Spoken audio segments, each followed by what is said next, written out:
Hi guys, and many thanks for joining me. If you are new to my channel, hi, I'm Kat and I like to talk about true crime, conspiracies and all sorts of related things.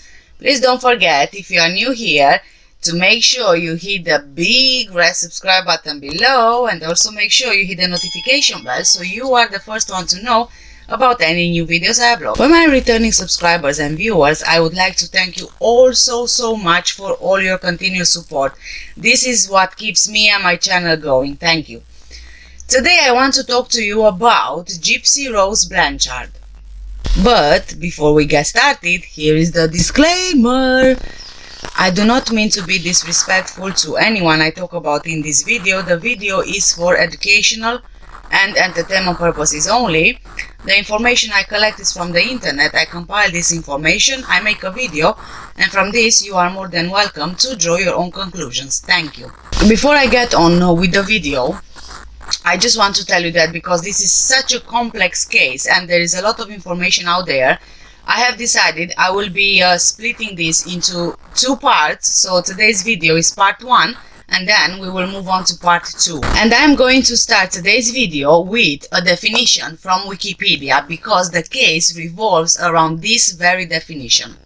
And I quote, "Factitious disorder imposed on another, FDIA, also known as Munchausen syndrome by proxy, is a condition in which a caregiver creates the appearance of health problems in another person, typically their child. This may include injuring the child or altering test samples. They then present the person as being sick or injured. The behavior happens without a specific benefit to the caregiver. Permanent injury or death of the child may happen as a result of the disorder. The most frequently reported problems are apnea in 26.8% of the cases, anorexia or feeding problems in 24.6% of the cases, diarrhea 20% of the cases, seizures 17.5% of the cases, cyanosis or the blue skin in 11.7% of the cases, behavior 10.4%, asthma 9.5% of the cases, allergy 9.3% and fevers 8.6%. Other symptoms can include failure to thrive, vomiting, bleeding, rash and infections. Many of these symptoms are easy to fake because they are subjective. A parent reporting that their child had a fever in the past 24 hours is making a claim that is impossible to prove or disprove. The number and variety of presented symptoms contribute to the difficulty in reaching a proper diagnosis. Also unique to this form of abuse is the role that healthcare providers play by actively, albeit unintentionally, enabling the abuse. By reacting to the concerns and demands of perpetrators, medical professionals are manipulated into a partnership of child maltreatment. Challenging cases that defy simple medical explanations may prompt healthcare providers to pursue unusual or rare diagnoses, thus allocating even more time to the child and the abuser. Even without prompting, medical professionals may be easily seduced into prescribing diagnostic tests and therapies that are at best uncomfortable and costly, and at worst potentially injurious to the child. If the health practitioner resists ordering further tests, drugs, procedures, surgeries or specialists, the FDIA abuser makes the medical system appear negligent for refusing to help a sick child and their selfless parent. Like those with Munchausen syndrome, FDIA perpetrators are known to switch medical providers frequently until they find one that is willing to meet their level of need. This practice is known as doctor shopping or hospital shopping." End of quote. On the 14th of June 2015, sheriff's deputies in Greene County, Missouri, US, found the body of Claudine Blanchard, also known as Dee Dee. She was face down in the bedroom of her house just outside Springfield, lying on the bed in a pool of blood from stab wounds inflicted a few days earlier. Her daughter, Gypsy Rose, was nowhere to be found. Dee Dee claimed Gypsy suffered from leukemia, asthma, muscular dystrophy, and several other chronic conditions, and she had the capacity of a 7-year-old girl because of brain damage resulted from her premature birth. Dee Dee Blanchard born Claudine Piter in Check Bay, Louisiana, near the Gulf Coast in 1967, grew up with her family nearby Golden Meadow, and she was one of 5 children of Claudine Anthony Piter Sr. and Emma Louise Gisclair. It seems that, according to the relatives, Dee Dee had a bad habit of stealing from her family as a response to when things didn't go her way. So if her family wouldn't listen and do whatever she wanted, she would then steal from them. At one point, as an adult, Dee Dee worked as a nurse's aide, and the family became suspicious of her when in 1997 her own mother died. They believed she killed her mother by denying her food. At 24 years old, she becomes pregnant by Rod Blanchard, at the time him being 17 years old. Dee Dee gives birth to a baby girl, and they both agree to name her Gypsy Rose because Dee Dee loved the name Gypsy and Rod was a fan of Guns N' Roses. In July 1991, just before Gypsy Rose is born, Rod and Dee Dee separate because Rod realizes he got married with Dee Dee for the wrong reasons. Dee Dee keeps trying unsuccessfully to get him back, but it doesn't happen. So she moves with Gypsy Rose to her family. When Gypsy Rose was 3 months old, Rod was still involved with his daughter, and it was around this time Dee Dee is convinced her daughter has sleep apnea and takes her to the hospital. And this is happening repeatedly with overnight stays and sleep monitors and other tests. Yet, none of this could find anything wrong with Gypsy Rose. There was no sign of the condition Dee Dee mentioned, and it only starts to get worse. Over time, Dee Dee becomes certain and convinced Gypsy Rose suffers from a lot of health conditions, which she attributes to an unspecified chromosomal disorder. At some point, Dee Dee claimed Gypsy had muscular dystrophy, so she made her daughter use a walker. According to Gypsy, when she was just 7 or 8 years old, she was riding her grandfather's motorcycle when she had a minor accident and just had an abrasion to her knee. But her mom made her use a wheelchair, saying if the doctors gave her one, then she has to use it. Gypsy often went with her parents to Special Olympics events. And in 2001, Dee Dee claimed Gypsy was named the honorary queen of the Crew of Mid-City, a child-oriented parade held during Mardi Gras in New Orleans. At the same time, Dee Dee was claiming Gypsy was 8 years old, even though she was in fact 10 years old. It seems just after the 2nd grade, Gypsy stopped going to school, and her mother would homeschool her. Dee Dee would claim the reason for homeschooling is her daughter's severe illnesses. Gypsy learned how to read on her own from Harry Potter books. In the meantime, Rod, Gypsy's father, remarried, and both Dee Dee and Gypsy would live with Dee Dee's father and stepmother. When Dee Dee prepared food for her stepmother, allegedly she poisoned it with Roundup weed killer, which gave her stepmother a chronic illness throughout their entire stay with her family. During this time, Dee Dee is arrested on various minor offenses, including writing bad checks. When Dee Dee's parents started confronting her on her treatment of Gypsy and accusing her of her stepmother's illness, she fled with her daughter to Slidell. And guess what? Dee Dee was gone, and her stepmother's health soon returned to normal. So this was probably a confirmation that Dee Dee's parents were right. In Slidell, Dee Dee and Gypsy lived in public housing. They paid their bills with Rod's child support payments, and public assistance Claudine had been granted due to her daughter's supposed medical conditions. This is one thing which just really gets stuck in my mind. Dee Dee even got to the point where she claimed and received benefits for Gypsy's disabilities. Yet, there was no official who ever questioned Dee Dee's claims to her daughter's illnesses. So, honestly, how can you give financial support to someone when you don't even have proof or verifiable information to support the claim someone is making? How could that system just give away those money without even asking for evidence? I honestly do not understand this at all. Dee Dee and Gypsy spend most of their time visiting various specialists, mostly at Tulane Medical Center and the Children's Hospital of New Orleans, seeking treatment for the illnesses Claudine claimed Gypsy suffered from, which she now said included hearing and vision problems. While a muscle biopsy found no sign of the muscular dystrophy, Claudine insisted Gypsy had it. She was successful in securing treatment for her daughter's other purported issues. You see, there is here another problem. How can a doctor, a nurse, a medical professional give treatment to someone without even knowing with certainty the condition they suffer from? After she told doctors Gypsy had seizures every few months, they prescribed anti-seizure medication. Several surgeries were performed on her during this time, and Claudine regularly took Gypsy to the emergency room for minor problems.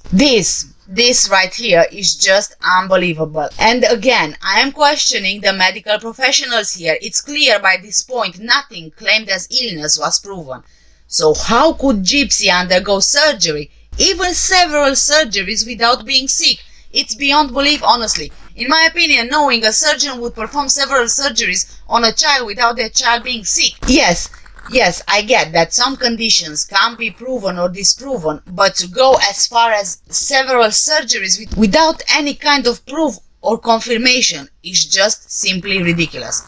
After Hurricane Katrina devastated the area in August 2005, Claudine and Gypsy left their ruined apartment for a shelter in Covington, set up for individuals with special needs. Even at this point, everyone is treating Gypsy as a child with special needs, yet no one is asking proof for this.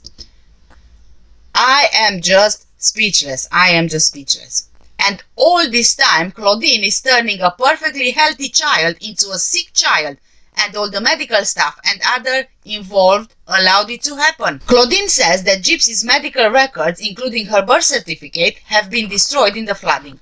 A doctor there from the Ozarks suggested they relocate to her native Missouri, and the next month they were airlifted there. And again, Claudine's words are believed. The birth certificate, which would prove Gypsy's age with her medical records, conveniently get destroyed in the flooding. Whilst I know that Hurricane Katrina was devastating, it was a disaster, I really do think Claudine saw this as an opportunity and to cover her tracks, really. At first, Claudine and Gypsy lived in a rented home in Aurora, in the southwestern area of the state, after being airlifted to Missouri. During their time there, Gypsy was honored by the Oli Foundation, which advocates for the rights of feeding tube recipients, as its 2007 Child of the Year. So, you guys, can you even comprehend what this mother was doing? Gypsy even had a feeding tube, even if she didn't need one, and she was awarded for it, right? In 2008, Habitat for Humanity built them a small home with a wheelchair ramp and hot tub as part of a larger project on the north side of Springfield to the east, and they moved there. The story of a single mother with a severely disabled daughter forced to flee Katrina's devastation received considerable local media attention, and the community often pitched in to help the woman who now went by Claudinia Blanchard, and whom they knew as Dee Dee. The outpouring of support included a great deal of charitable contributions. In Louisiana, mother and daughter occasionally stayed in Ronald McDonald houses during medical appointments. Ronald McDonald House Charities is an American independent non-profit organization whose stated mission is to create, find, and support programs that directly improve the health and well-being of children. Yet, on this occasion, with Gypsy and Dee Dee, it just proves the opposite, really, of a child's health and well-being. In Missouri, they receive free flights to see doctors at Children's Mercy Hospital in Kansas City, free trips to Walt Disney World, and backstage passes to Miranda Lambert concerts, where Gypsy was frequently photographed with the singer, via the Make-A-Wish Foundation, in addition to the house Habitat built for them. I really think that apart from having the syndrome, Dee Dee kind of really loved the special attention they both received. The special trips, the invitations, the financial side of it, everything. I find it very hard to believe that 100% of the time Dee Dee was driven only by the syndrome. There must have been there at one point in between lucidity and perception of what she was doing. Rod Blanchard also continued to make monthly child support payments of $1,200, as well as sending Gypsy gifts and occasionally talking to her on the phone. During one call on her 18th birthday, he recalls Dee Dee telling him not to mention her daughter's real age since she thinks she's just 14. Rod and his second wife regularly hoped to get to Springfield and visit, but for a variety of reasons Dee Dee would change plans. She told her neighbors in Springfield that Gypsy Rose's father was an abusive drug addict and alcoholic who had never come to terms with his daughter's health issues and never sent them any money. Honestly, guys, I think Rod, although, don't get me wrong, I'm not blaming, but the way I see it, I think that he could have done way more than he did, honestly, in my opinion. He could have just dropped by in unannounced visits to see Gypsy. If he would have paid more attention, he would probably have realized something is wrong. Many people who met Gypsy were charmed by her. Her 5 foot, 150 centimeters height, nearly toothless mouth, large glasses, and high childlike voice reinforced the perception that she had all the problems her mother said she did. She often wore wigs or hats to cover her baldness. Her mother regularly shaved Gypsy's head to mimic the hairless appearance of a chemotherapy patient, allegedly telling Gypsy that since her medication would eventually cause her hair to fall out, it was best to shave it in advance.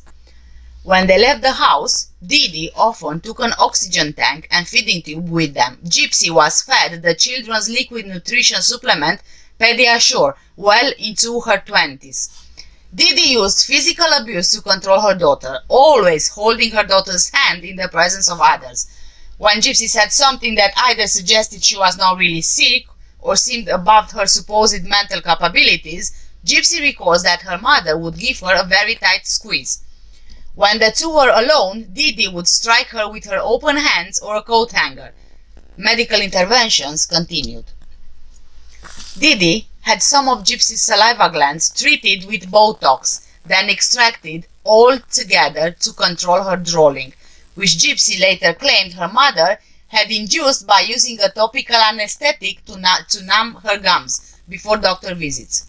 The lack of salivary glands, coupled with side effects of the anti-seizure medication she was given, caused Gypsy's teeth to decay to the point that the majority of her front teeth were extracted and replaced by a bridge.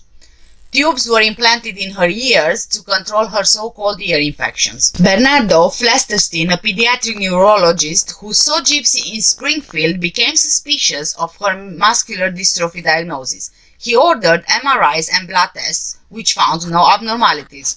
And I'm going to put a quote now. "I don't see any reason why she doesn't walk," he told Dee Dee on a follow-up visit after seeing Gypsy stand and support her own weight. Bernardo realized that Dee Dee was really not a good historian. After contacting Gypsy's doctors in New Orleans, he learned that Gypsy's original muscle biopsy had come back negative, undermining Dee Dee's self-reported diagnosis of muscular dystrophy, as well as her claim that all Gypsy's records had been destroyed by flooding. He suspected the possibility of Munchausen syndrome by proxy. Dee Dee tried to gain access to Bernardo's notes and subsequently stopped taking Gypsy to see him. Bernardo did not follow up by reporting Dee Dee to social services. He said he had been told by other doctors to treat the pair with golden gloves, and doubted the authorities would believe him anyway. But even so, come on, he could have made a phone call, for God's sake. He just could have picked up the phone and just make a phone call. If anything, maybe social services would have given them a visit. I don't know, but again, I say, I don't feel that this doctor did enough, especially when he suspected the syndrome. In 2009, an anonymous caller told the police about Dee Dee's use of different names and birth dates for herself and her daughter, and suggested Gypsy was in better health than claimed. Officers who performed the resulting wellness check accepted Dee Dee's explanation that she used the misinformation to make it harder for her abusive ex-husband to find her and Gypsy without talking to Rod, and reported that Gypsy seemed to genuinely be mentally handicapped. So the file was closed. Oh my God, so even the police just takes Dee Dee's words without confirming anything. I mean, really, even if, say, the father was abusive, they could at least check to see the history, talk to the father, anything really. Can you just see how many people had up to this point opportunities to actually help Gypsy? If you were in Gypsy's shoes, how would you feel? Seeing opportunities for people to find out what happened, only leading to nothing? Dee Dee seems to have at least once forged a copy of her daughter's birth certificate, moving her birth date to 1995 to bolster claims that she was still a teenager. Gypsy said in a later interview that for 15 years she was not sure of her real age. She sometimes also claimed that the original had been destroyed during the post-Katrina flooding. Dee Dee did keep another copy with Gypsy's actual birth date. Her daughter recalls seeing it during one of their hospital visits and becoming confused. Dee Dee told her it was a misprint.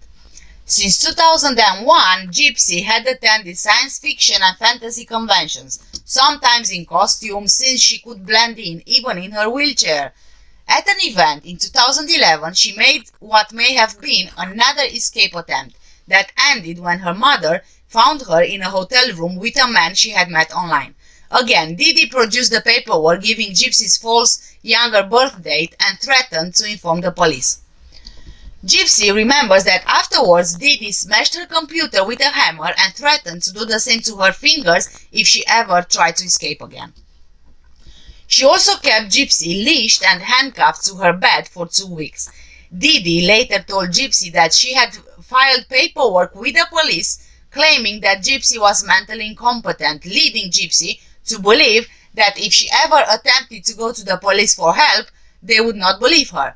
Sometime around 2012, Gypsy, who continued to use the internet after her mother had gone to bed to avoid the Titan supervision, made contact online with Nicholas Godijon, a man around her age from Big Bend, Wisconsin. She said they actually met on a Christian singles group. Godijon had some issues of his own, a criminal record for indecent exposure and a history of mental illness, stated at times to either be dissociative identity disorder or autism. In 2014, Gypsy confided to Aliyah Woodmansey, a 23-year-old neighbor who, unaware that Gypsy was close to her own age, considered herself a big sister, that she and Godijon had discussed eloping and had even chosen names for potential children. Gypsy, who had 5 separate Facebook accounts, and Godijon flirted online, their exchanges sometimes using BDSM elements, which Gypsy has since claimed was more what he was interested in. Aliyah tried to talk her out of it, still thinking Gypsy was too young and possibly being taken advantage of by an online sexual predator. She considered Gypsy's plans just fantasies and dreams, and nothing like this would ever really take place. Despite Dee efforts to prevent her from using the internet, which went as far as destroying her daughter's phone and laptop, she maintained contact with Godijon, who saved printouts of the posts Gypsy shared until 2014. The next year, Gypsy arranged and paid for Godijon to meet her mother in Springfield.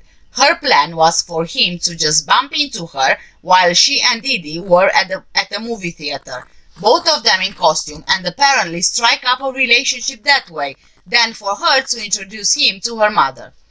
As soon as they did meet in person for the first time, Godijon says Gypsy led him to the bathroom where the two had sex. The two continued their internet interactions and began developing their plan to kill Dee Dee. Godijon returned to Springfield in June 2015, arriving while Gypsy and her mother were away at a doctor's appointment. After they returned home and Dee Dee went to sleep, he went to the Blanchard house. Gypsy allowed him in and allegedly gave him duct tape, gloves, and a knife with the understanding that he would use it to murder Dee Dee. Gypsy hid in the bathroom and covered her ears so that she would not have to hear her mother screaming. Godijon then stabbed Dee Dee several times in her back while she was asleep. The two had sex in Gypsy's room and took $4,000 in cash that Dee Dee had been keeping in the house, mostly from her ex-husband's child support checks. They fled to a motel outside Springfield, where they stayed for a few days while planning their next move. During that time, they were seen on security cameras at several local stores. Gypsy said at that point she believed the two had managed to get away with their crime. They mailed the murder weapon back to Godijon's home in Wisconsin to avoid being caught with it, then took a bus there. Several witnesses saw the pair on their way to the Greyhound station and noted that Gypsy wore a blonde wig and walked unassisted. After seeing a concerning Facebook status posted from Dee Dee's account, the Blanchard's friends suspected something was not right. When phone calls went unanswered, several of them went to the house. While they knew that the two often left on medical trips unannounced, they saw that Dee Dee's Nissan Cube, modified to hold Gypsy's wheelchair, was still in the driveway, making that explanation unlikely. Protective film on the windows made it hard to see inside in the low light. No one answered the door, so they called 911. When the police arrived, they had to wait for a search warrant to be issued before they could enter, but they allowed one of the neighbors present to climb through a window where he saw that the inside of the house was largely undisturbed and that all of Gypsy's wheelchairs were still present. When the warrant was issued, police entered the house and soon they found Dee Dee's body. A GoFundMe account was set up to pay for her funeral expenses and possibly Gypsy's. All who knew the Blanchards feared the worst. Even if Gypsy had not been harmed, they believed she would be helpless without her wheelchair, medications and support equipment like the oxygen tanks and feeding tube. Aaliyah, who was among those gathered on the Blanchards' lawn, told police what she knew about Gypsy and her secret online boyfriend. She showed them the printouts she had saved, which included his name. And based on that information, police asked Facebook to trace the IP address from which the post to Dee Dee's account had been made. It turned out to be Wisconsin. The next day, police agencies in Waukesha County raided the Goldie Jones big band home. Both he and Gypsy surrendered and were taken into custody on charges of murder and felony and criminal action. The news that Gypsy was safe was greeted with relief back in Springfield, where she and Goldie John were soon extradited and held on $1 million bond. But in announcing the news, Greene County Sheriff Jim Arnott warned things are not always what they appear. The media in Springfield soon reported the truth of the Blanchards' lives, that Gypsy had never been sick and had always been able to walk, but her mother had made her pretend otherwise, using physical abuse to control her. Jim urged people not to donate any money to the family until investigators learned the extent of the fraud. After the disclosure of how Dee Dee had treated Gypsy all those years, sympathy for her as the victim of a violent murder rapidly shifted to her daughter as a long-term victim of child abuse. While the charge of first-degree murder can carry the death penalty under Missouri law or life without parole, County Prosecutor Dan Patterson soon announced he would not seek it for either Gypsy or Goldie John, calling the case extraordinary and unusual. After her attorney obtained her medical records from Louisiana, he secured a plea bargain to second-degree murder for Gypsy. So undernourished was Gypsy that during the year she was in the county jail, he told BuzzFeed later, she gained 14 pounds, 6.4 kilograms, in contrast to most of his clients who lose weight in that situation. In July 2015, she accepted the plea bargain agreement and was sentenced to 10 years in prison. Goldie John still faced a more severe charge because prosecutors contended that he initiated the murder plot, and both he and Gypsy agreed that he was the one who actually killed Dee Dee. Her plea bargain agreement did not require her to testify against him. In January 2017, his trial was postponed when prosecutors requested a second psychiatric exam. His lawyer contended that he has an intelligence quotient of 82 and is on the autism spectrum, suggesting that he has diminished capacity. He had initially waived his right to a trial by jury, but changed his mind in June of that year. In December 2017, the judge set Goldie John's trial for November 2018. In their opening statements, prosecutors alleged that Goldie John had deliberated for over a year before the crime, while his lawyers pointed to his autism and said that Gypsy had formulated the crime and their love-struck client had just done as she had asked. The next day, prosecutors showed jurors the text messages, sometimes sexually explicit, that Gypsy and Goldie John shared in the week before the murder, often using various personas as well as the knife which he had used to commit the murder. In some of the texts, he asked her for details about Dee Dee's room and sleeping habits. These were supplemented by video of his interview with police after his arrest, where he admitted to having killed Dee Dee. Gypsy testified on the trial's third day. She said that while she had indeed suggested to Goldie John that he killed Dee Dee to end her mother's abuse, She had also considered getting pregnant by him in the hope that once she was carrying Goldie John's child, Dee Dee would have to accept him. Along with a knife that she eventually gave to Goldie John, she stole baby clothing from Walmart during a shopping trip so she could go ahead with either plan. However, she said Goldie John never told her what he thought about the pregnancy plan. After 4 days, the case was sent to the jury. Jurors had the option of finding Goldie John not guilty or guilty of one of 3 murder charges: involuntary manslaughter, second-degree murder, or first-degree murder. After approximately 2 hours of deliberation, they returned with a verdict, and Goldie John was found guilty of first-degree murder and armed criminal action. In February 2019, he was sentenced to life in prison for the murder conviction, the only possible option since prosecutors had declined to seek the death penalty. Goldie John asked Judge David Jones for leniency on the armed criminal action charge, which carries a minimum sentence of only 3 years, saying that he had fallen blindly in love with Gypsy. He received a sentence of 25 years on that charge, which is concurrent with the life sentence. Jones also denied a motion by Goldie John's lawyer, Dwayne Perry, for a new trial. Perry argued that the jury should not have been allowed to hear that Goldie John had considered raping Dee Dee on the night of the murder, and he also argued that the state's psychologist should not have been allowed to testify, while Goldie John's psychologist should have, to establish that he had diminished capacity. The judge, in denying the motion, conceded that an appeals court could find the latter point significant and consider it a reversible error. The Blanchard's neighbors were shocked to learn that Gypsy's illnesses were fabricated.